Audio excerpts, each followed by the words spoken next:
¿Qué tal, amigos en todo el país? Bienvenidos a esta emisión especial de Mirada Electoral. Está con ustedes Alberto Franco. Hoy contamos con la grata presencia del ingeniero Antonio Tramontana, experto en marketing político, con quien vamos a analizar el desarrollo de la actual campaña electoral para los comicios del 19 de febrero del 2017, cuando los ecuatorianos elijamos presidente, vicepresidente, asambleístas nacionales, provinciales y también al Acuerdo de Cartagena. Aquí se inicia Mirada Electoral. Antonio, bienvenido. Gracias por acompañarnos y dedicarnos una parte de tu tiempo. Antes de iniciar nuestra conversación, revisemos una nota que nos resume cómo ha sido hasta el día de hoy la campaña electoral para luego conversar sobre ella. Desde el 3 de enero, los 8 aspirantes a la presidencia de la República participan en el tiempo de la campaña electoral oficial. Casi todas las ciudades del norte, centro y sur del Ecuador fueron destinos de las presidenciables, quienes buscaron el apoyo de los votantes en eventos masivos y caminatas. El candidato presidencial de Alianza País, Lenín Moreno, ha preferido las reuniones privadas con gremios de distinta índole, así como eventos masivos a los que pueden acudir libremente sus simpatizantes. Comenzó sus actividades en la capital, donde compartió los detalles de las misiones que forman parte de su plan de gobierno, dirigidas a los grupos humanos de mayor vulnerabilidad como los niños y los adultos mayores. Crear 1 millón de empleos en 4 años ha sido el principal compromiso del candidato por Alianza Creo Suma, Guillermo Lasso. Lo ha enfatizado en la mayoría de sus recorridos, caravanas y entrevistas en medios de comunicación. Asimismo, el agro fue el principal punto que Lasso impulsará, pues considera este sector como el primer motor del desarrollo. Además, eliminaría la Secretaría Nacional de Educación Superior, Ciencia y Tecnología, CENESID. Por su parte, la candidata por el Partido Social Cristiano, Cynthia Viteri, inició la campaña detallando su Plan Nacional de Vivienda Popular. Con este se entregará financiamiento a través de la banca pública o privada para la construcción de viviendas. El agro ha sido también una prioridad para la candidata de las 6. En Manabí ofreció condonar deudas de hasta $5.000 a pequeños y medianos agricultores. El candidato por el Acuerdo Nacional por el Cambio, Paco Moncayo, planteó que se hagan reformas para volver al bachillerato diversificado, reforzar la educación técnica y permitir la libertad de elección de las carreras universitarias. Asimismo, Moncayo aseguró que tiene un plan de construcción de obra pública, principalmente dotación de servicios básicos en el país como el alcantarillado y agua potable. La interacción con los ciudadanos a través de bailes, reuniones, eventos masivos y spots inclusivos han sido la entrega del candidato por el partido Fuerza Ecuador, Abdalá Dalo Bucaram. Bucaram propuso realizar una consulta para reformar la Constitución, crear el seguro social para la niñez, incrementar el bono de desarrollo humano y garantizar libre acceso a las universidades.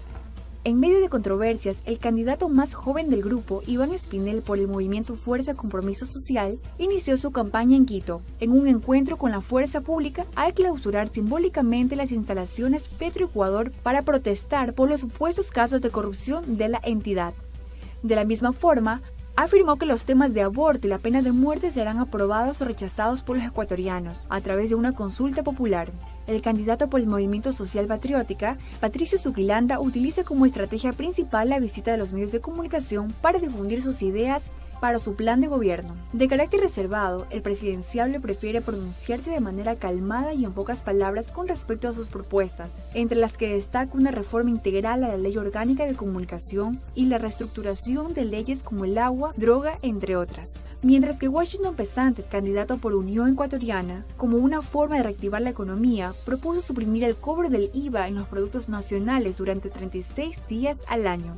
De esta forma, y luego de un debate y un diálogo presidencial en que los candidatos expusieron de forma concreta sus planes de gobierno, la conexión con los ciudadanos ha sido una de las principales maneras en las que quienes buscan llegar a Carondelet han logrado captar simpatizantes. Todo se decidirá este 19 de febrero. Como te decía, Antonio, nuevamente gracias por estar con nosotros. Espero que te sientas cómodo. Vamos a darle una mirada. Complacido, diría yo. Muy complacido. Gracias, Antonio. Tú eres tanto a mi derecha como a mi izquierda. Tú eres un querido amigo de esta casa, así que tú lo sabes. Antonio, danos tu visión de analista político, de lo que sientes hasta ahora de lo que ha sido la campaña. ¿Está bien? ¿Está completa? ¿Está incompleta? ¿Cómo la ves la campaña? ¿Se ha desarrollado, parece aparentemente en paz? ¿Cómo ves? Bueno, es un punto de quiebre interesante, porque la situación actual de lo que es la historia, la novela de los Capaya Leaks abre un espacio para aquellos que quieran correr libremente hablando de temas positivos, está abierto, mientras el gobierno tiene un estatus en el cual tiene que reivindicar un efecto no solo de Capaya Leaks, sino también una sombra o un fantasma que se viene sobre la figura de Odebrecht. Y bajo esos parámetros ahí es el momento del despegue de las diferencias, estratégicamente hablando. Ese es el punto exacto en el cual los candidatos de oposición tienen que correr rápidamente y pedir un voto muy cerrado a una tendencia que es muy diferente y muy marcada. Claro que ahí las diferencias son en la comunicación. Hablemos del tema coyuntural que acabas de tocar, para luego ir a los temas primarios. Tomando en cuenta de que se ha desatado esta euforia de que cualquier cosa que se dice responde Carlos Pareja, o hay tweets por todo lado a favor y en contra, pero ¿hasta qué punto esta batalla que se está librando en redes básicamente afecta a la campaña electoral? Si pudiera yo ser simbólico en esta parte y establecer una pirámide en cuanto a grupos sociales o niveles socioeconómicos, yo diría que la batalla está en la mitad de la pirámide equilátera para arriba, pero abajo en el otro segmento, no permeabiliza, o sea, el tema corrupción no es un elemento que permita ganar o perder votos. Más bien a ese elemento es que hay que saberle comunicar las cosas como deben ser. Pongo los ejemplos clásicos de lo que sería comunicación en base a estrategia. Todos sabemos que el factor económico con las variables que son el empleo, con las variables que son la falta de inversión, con las variables que son los impuestos, por así citarlo, produce ¿qué cosa? Una comunicación que debe estar entablada en que yo te doy trabajo, yo te doy empleo, pero lo mejor es hablarle a ese segmento con un idioma propio, tal vez digan populista, pero es comunicación. Alguien tiene que decirle, yo te voy a solucionar tu problema, que es la ira o la furia del chiro. En ese momento yo hago clic con algo que está pasando allá abajo. Y sé si me entiende, porque eso es lo que se está viviendo. Y lo pongo como ejemplo. Aquí está el mejor ejemplo. Diario Expreso, justamente de lunes 6 de febrero, no lo miento, aquí está Respiro de la Agricultura y el Comercio. Cito la fuente, año 2011, ventas en la provincia del Guaya, 27.339 millones de dólares, comenzó a subir a un pico alto de 35.000 y el 2016 cierra con 27.556, igual que el 2011. ¿Qué significa eso? Si cayeron las ventas, ¿qué fue lo que cayó? La demanda, el ingreso. Entonces, hay que saber dirigir las cosas. Entonces, si yo quiero mantener una línea de comunicación, de atracción, porque quien está al otro lado, que es el elector, se pregunta, pues en el discurso, ¿dónde estoy yo? O sea, ¿cuál es el grado de involucramiento? Entonces, o le hablo de la capacidad que va a tener de compra, que a todos nos gusta, y la capacidad de pago porque debe, o le hablo de la furia del chiro. Ese sería el objeto de la comunicación que dé o que entregue el candidato o la persona que esté interesada en llegar. Pero los receptores del mensaje, pongámonos en el otro lado, el receptor del mensaje se encuentra al otro extremo de un celular, se encuentra al otro extremo del internet. Ese es del otro segmento de la pirámide. Este de aquí para acá está justamente en ese segmento del celular que recibe verdades, medias verdades, mentiras hechas verdades y verdades hechas mentiras. Y es una batalla campal. Pero el de abajo, que es la gran mayoría, que es la base, ese no está ahí, o una parte de eso está ahí. Entonces, ¿cómo me comunico? ¿Cuál es el medio? Radio, televisión. Aquí viene la otra parte, entonces. ¿Qué ocurre con la campaña que se maneja conforme a las normas y las reglas impuestas en el Código de la Democracia? La campaña es solamente con los fondos del Estado, a través de lo que da el Consejo Nacional Electoral, y hasta cierto punto, aunque no es aprobada en contenidos, pero sí es aprobada en valores, etcétera. A ver, eso tiene sus bemoles y tiene sus fugas, porque si son $500,000 para televisión y lo da el Estado, preferiría que no lo dé el Estado, pero que así se transparente los fondos. porque $500.000 para una campaña no es nada. Claro, me dirán, el presupuesto es 2 millones, sí, lo entiendo, el otro 1,5 millones se gasta en diferentes materiales que son parte de la campaña. Pero la pregunta es, ¿por qué limitarla? Si hoy por hoy leyes de lavado de activos, microscopio, periscopio, lo que sea para examinar un fondo, es lo más fácil del mundo. Es lo más fácil del mundo. Los candidatos entonces debe ser libre. ¿Los candidatos a qué recursos están recurriendo para suplir esa falta de dinero que se necesitaría para invertir en publicidad? Usted se ha visto algo que es muy simbólico, en la cual yo se lo voy a poner así. Esa es mi mejor respuesta.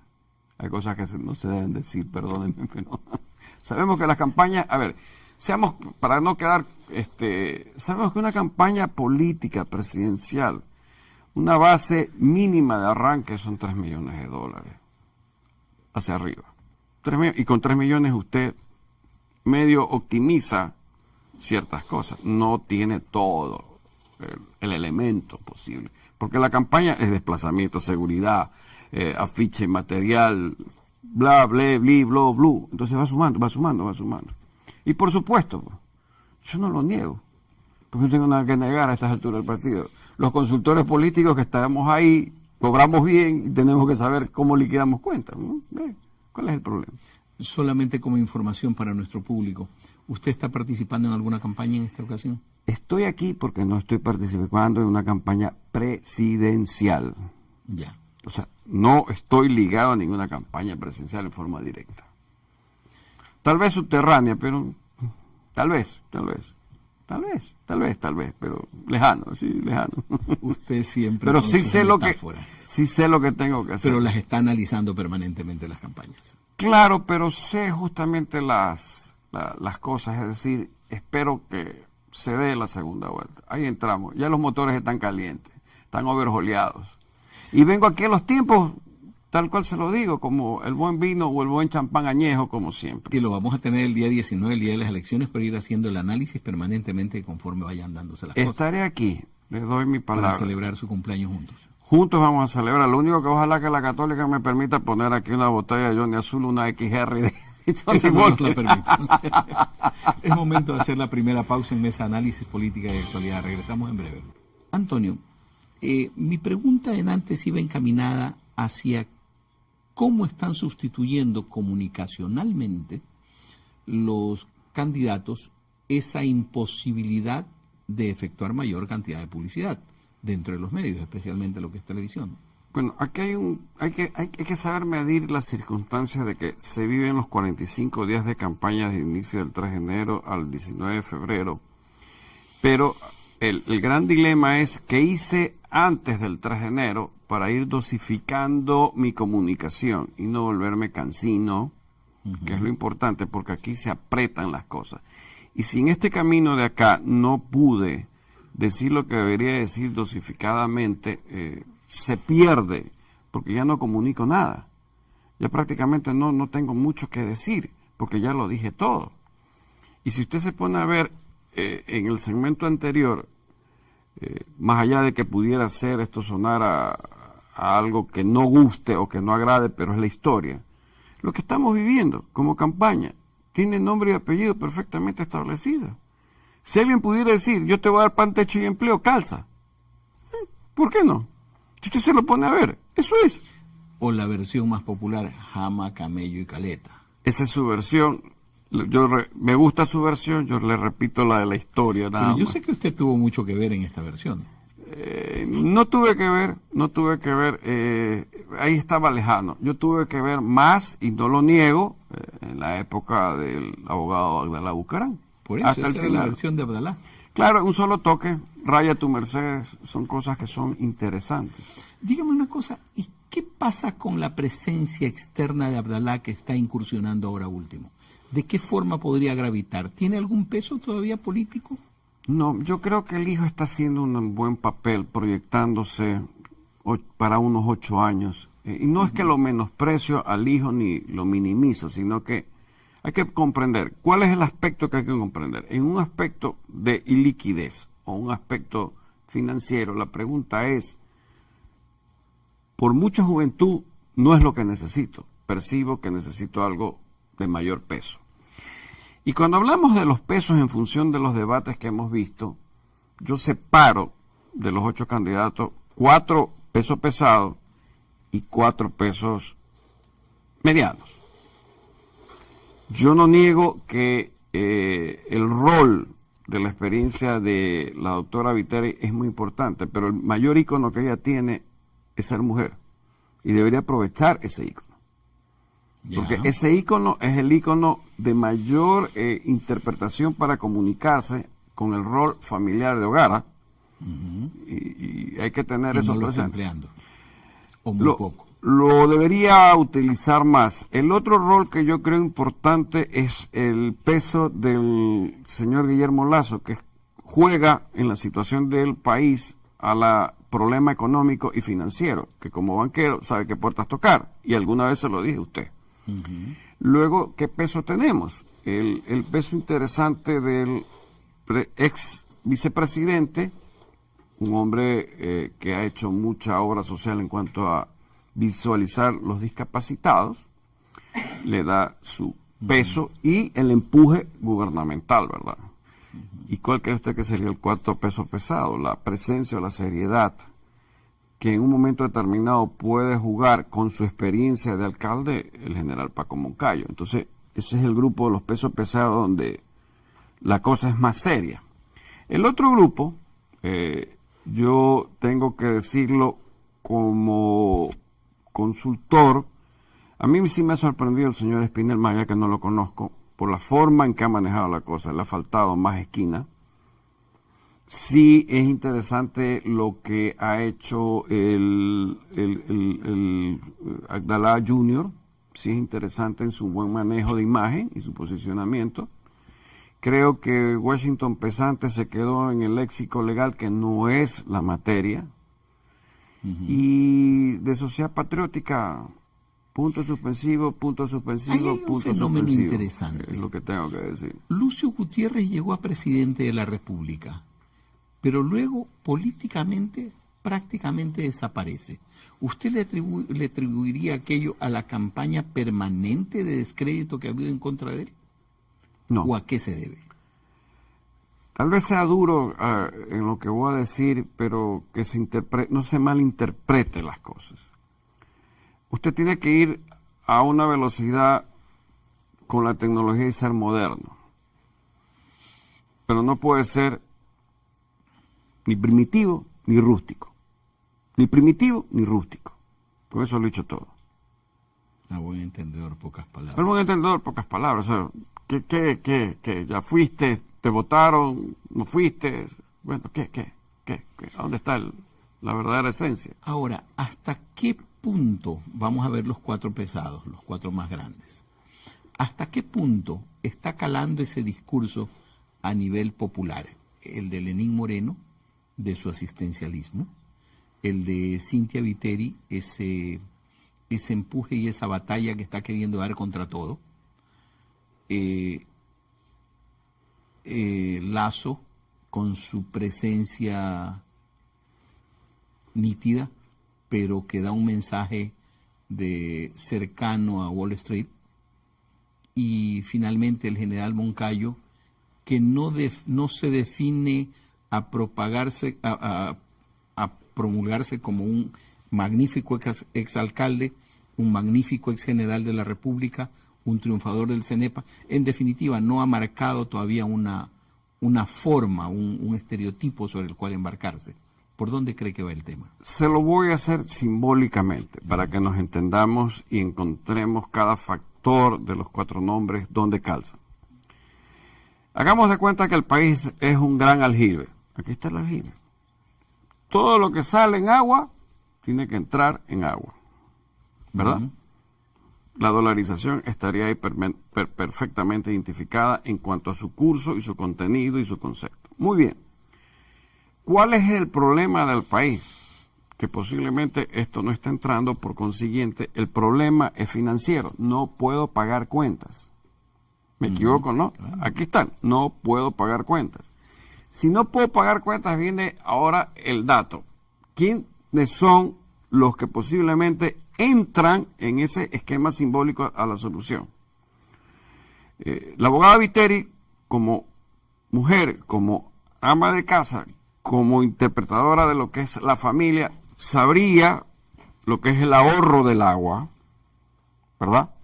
El señor Guillermo Lazo, que sabe de finanzas, sabría cómo conseguir esa agua, sea por tanquero más barato, o financiarla para que entre el agua en el aljibe y pueda pagar las cuentas. El general Moncayo, ¿qué tendría que hacer? Es la pregunta. Abrir un canal, traer los tractores para que de algún lado venga el agua y entre al aljibe, ¿verdad? Como hombre de armas. Pero ahí viene el detalle, el otro que es dentro de lo que habíamos puesto como peso. El señor Lenín Moreno, ¿qué debería hacer? Como es parte del gobierno, tendría que saber cuál es la carga, por dónde entra el agua, no entra y qué va a pasar. Definitivamente es el que mejor sabe cuál es la situación del país y el endeudamiento que se tiene. Al final no se necesita agua, sino que se necesita cambiar el aljibe y abastecerse por tanquero. Y al final no hay ni tanquero, porque como todo se empeñó, no hay ni cómo pagar las cuentas ni el tanquero. Entonces, ahora no sé si está esquematizado. Cada quien ahí debe saber vender la propuesta. A eso quería llegar. Una vez de que ellos ya sepan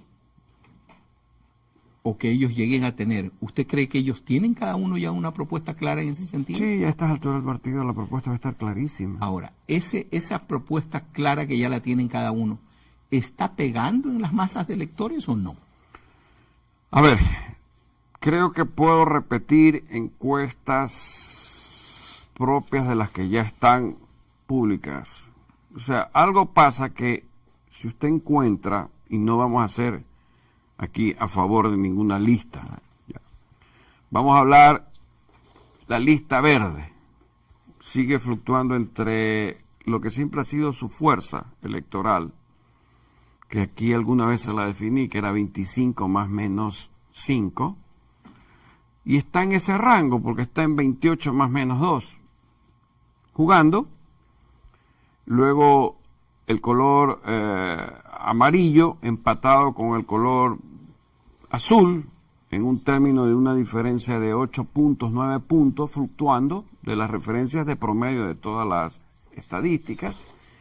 Y atrás, el color naranja, creo que con una diferencia de los 2 segundos de 6, 7 puntos.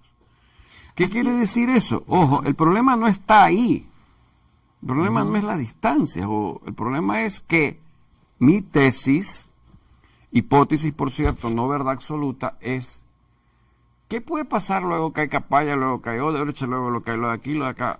Que la fluctuación de un voto interpretado hacia una tendencia de 10 años, cuando ve que se impacta por situaciones de corrupción, comienza a irse al voto nulo y blanco, y comienza a elevarse. Si el voto nulo y blanco se eleva, usted sabe que se resta de los votos válidos. Y si por circunstancias ese valor que está ahí, que lo hemos citado no hace mucho, al restarlo, usted saca la proporción del equivalente de 100. Y puede pasar cualquier situación. No con eso quiero decir que están ganando, por si acaso, no que no canten victoria, pero ¿qué es lo que hay que controlar en este momento? Que este nulo y blanco baje y esté en los términos históricos del 10-12%, pero que no crezca más del 12%. Porque por lo general, y le digo por algo que sí he hecho de trabajos de encuestas, que claro, no puedo revelarla porque no estoy inscrito en el CNE y yo puse una condición de confidencialidad. Pero los mayores, aquellos que están de 50 años para arriba, votan blanco. Votan blanco. Pero usted dice, ¿y por qué votan blanco? Es la pregunta del millón que todavía no la puedo encontrar la respuesta. Entonces, ¿será que necesitan solo el certificado de votación o será que cuál es la respuesta? Entonces, a mí sí me preocupa este extremo, que se resta de los votos válidos. Sí, pero sí, es desengaño, o sea, ese voto va a un desengaño. Y ojo con lo que le voy a decir, que en esto de que hay un voto oculto, que hay un voto vergonzoso, que bla bla bla bla, que bli bli bli, que bla, no. Eso se puede controlar perfectamente con un axioma propio de la inferencia estadística para saber en qué valores están fluctuando y en qué campo es el voto, porque yo le puedo mentir a usted en cuanto al voto, pero hay un filtro que en este momento no lo vamos a decir para que usted sepa que la mentira hacia dónde está yendo, pese a que es mentira. Si eso es evidente, o sea, las maneras de cómo identificar los votos y cuándo me están mintiendo. Y establecer tendencias. 2 preguntas antes de terminar el bloque. ¿Hasta qué punto son confiables las encuestas que hemos tenido en este proceso?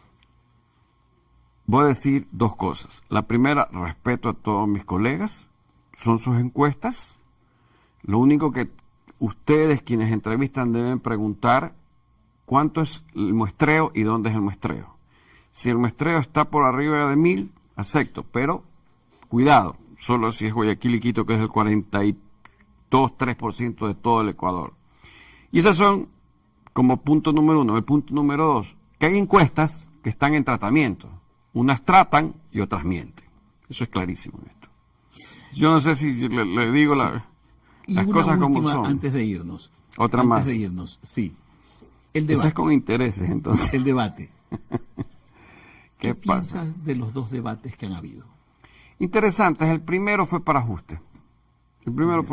Y considero que si fuera esquina del caballero Lenín Moreno, es correcto lo que se hizo. Ya en el segundo debate que participó, tal vez si yo hubiera sido esquina, probabilidad incierta, le hubiera dicho que tampoco vaya. Porque si estoy como estoy, con todo lo que me cae, y no desciendo, lo peligroso es que lleguen a 25, ahí es el peligro. El 25, cuando esté en 25, ahí es el peligro. ¿25 hacia arriba o 25 hacia abajo? 25 hacia abajo, ahí es el verdadero peligro. ¿Peligro de qué? Peligro de que se produzca, quién sabe, la cercanía del segundo muy próxima con una diferencia de 2-3 puntos. O tal vez empate. Eso sí lo sé clarísimo porque los números, usted juega con los números y al final, ¿qué es lo que hace? Inferencia estadística. Sin pronunciarnos a favor de nadie. Correcto. Pero, ¿usted cree que realmente, partiendo como partido del partido de gobierno, el movimiento de gobierno, perdón, no es partido, el movimiento de gobierno que ha partido de un 60% de aceptación originalmente, pueda llegar a caer a menos del 25%? Pudiera ser, salvo el caso que venga y estalle Odebrecht, pero Odebrecht como que es un fantasma nada más. Bueno, fue muy real en otros países, pero aquí en el Ecuador parece que ya está muriendo. Pasa cantando. Sí. Pasa cantando. Es decir, Capaya Leaks, lo único que es esa telenovela, mejor dicho, no le pongamos telenovela, se lo voy a poner de otra manera, de un libro que a mí me llamó muchísimo la atención y que lo considero que ha sido uno de los mejores libros que he leído, pues. El Código Da Vinci. Usted leía y quería seguir leyendo para saber si los templarios eran numerarios y qué pasaba. Entonces esta historia es más o menos de ese orden, que sí, que no, que lo dije, que aquí lo puse, que más allá lo tengo, pero en algún momento debe haber pruebas irrefutables de todo esto. Pero es en esta semana, porque aquellos que creen que la última semana es donde se vota todas las sábados, están equivocados, todo el mundo se satura. Y, ojo, que la indecisión que ya deben estar todas las encuestas, marcándola entre 35 y 30, es histórico. Estamos en los históricos del país.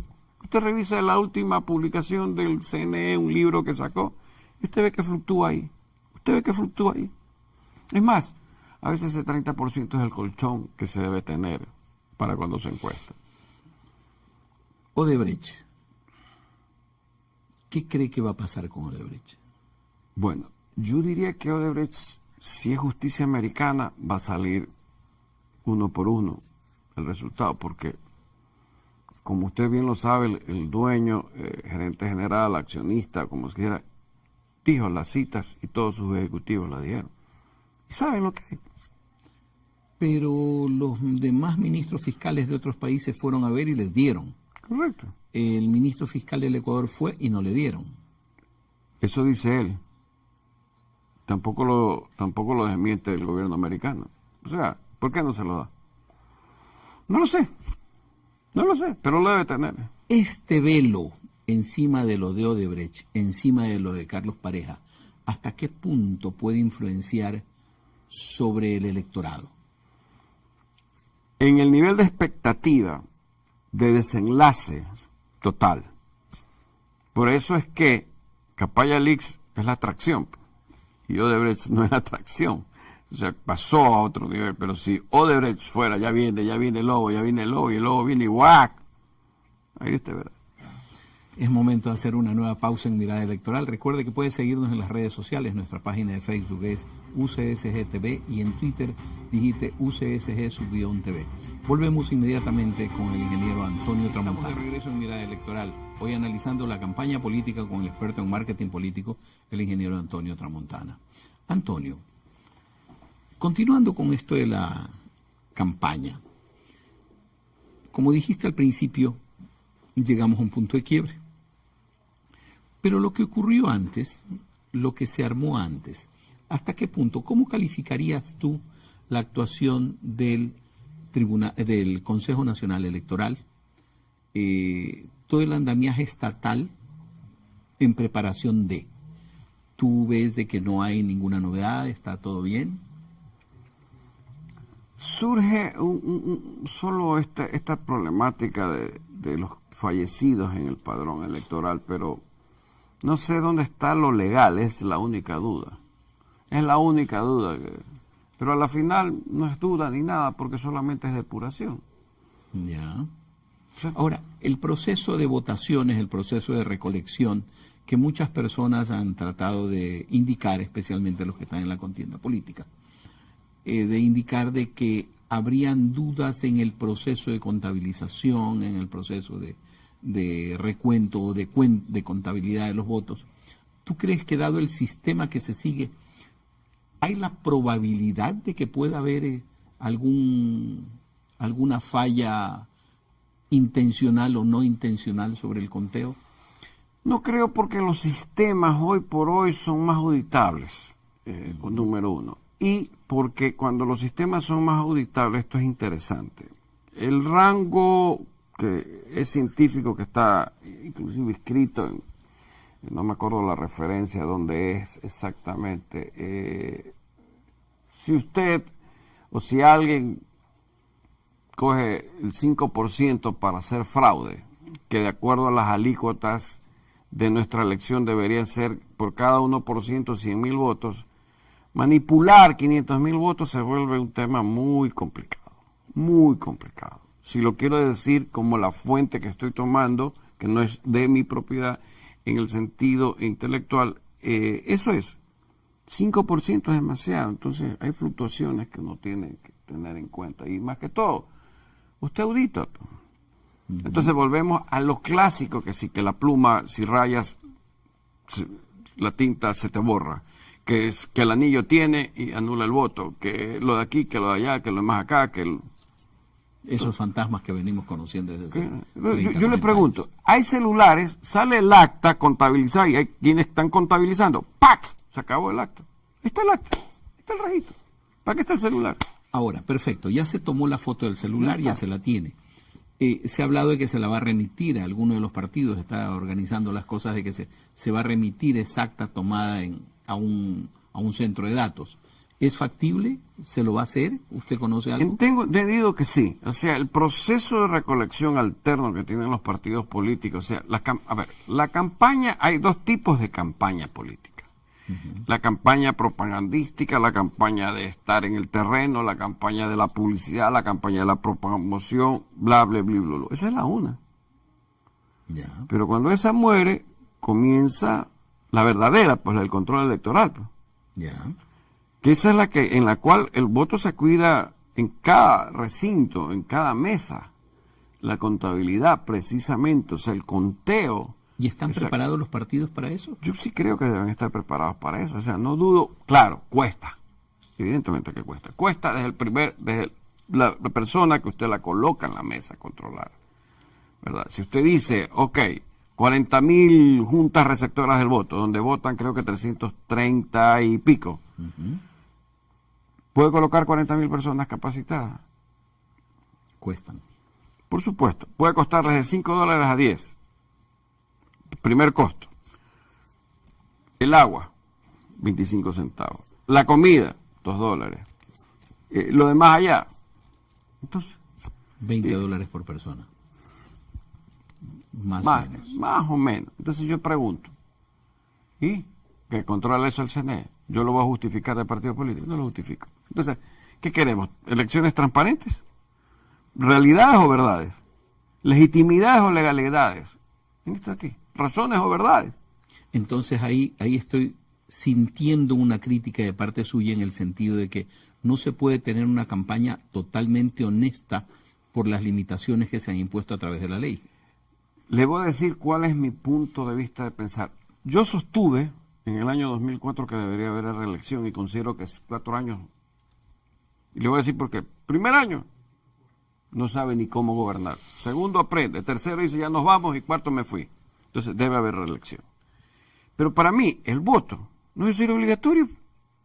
O sea, valgo como ciudadano por un certificado de votación que alimenta a los partidos políticos. Si quiero, voto. Y si no quiero, no voto.